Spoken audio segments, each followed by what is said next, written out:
सोयरे हो, खोटं बोलणं हो. परवा सासवडीला गेलतो, सासरवाडीला.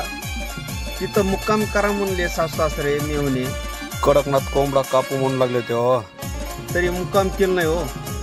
पण खोटं सांगत नाही, सीएनजीच्या लाईनला रात्री 10:30 वाजता लागलो. अक्षरशः ऑनलाईन पंप आहे तो बंद झाला. ऑनलाईन असून सुद्धा खोटं सांगणं तुम्हाला. त्याच लाईन मध्ये मुक्काम केलाय. आता सकाळची 6:05 झालेत. आताशी पंप चालू झालाय हो. काय किती हाल होणार हो ह्या सीएनजी गाड्यावाल्यांचे. सरकार व्यवस्था करावं काहीतरी. एक तर दिवसभर गाड्या चालवायच्या, रात्रभर बी घरी नाही, जेवण नाही. अशीच लाईन मध्ये झोपलो. तुम्हाला लाईन दाखवतो मित्रांनो, खोटं बोलणं. पाठीमाग मित्रांनो तुम्हाला खोटं सांगत नाही, अजून 4.5 किलोमीटर पर्यंत लाईन आहे पाठीमागे. ह्या गोष्टीवर काहीतरी तोडगा निघला पाहिजे हो. ड्रायव्हरला काहीतरी व्हॅल्यू द्या. दिवसभर 400-500 किलोमीटर गाड्या चालवायच्या, असं सीएनजीला नंबरला लागायचं, रात्रभर सीएनजीला बसायचं.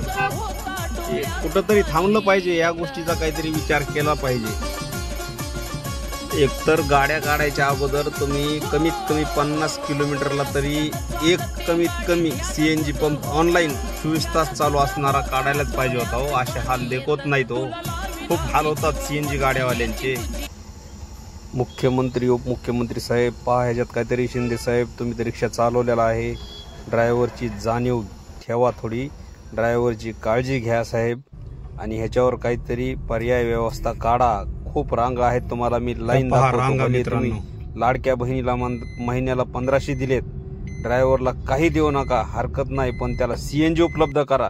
हेच खूप मोठं समाधान आणि तुमचे उपकार होतील. माणुसकीच्या नात्याने ड्रायव्हर एक माणूसच आहे हे समजून घेतलं पाहिजे. घेऊन चाललोय गाडी, सुटली काळजात धडधडी, मन पाक फिरावा आणि तुझ्याकडे भरारी घेईल.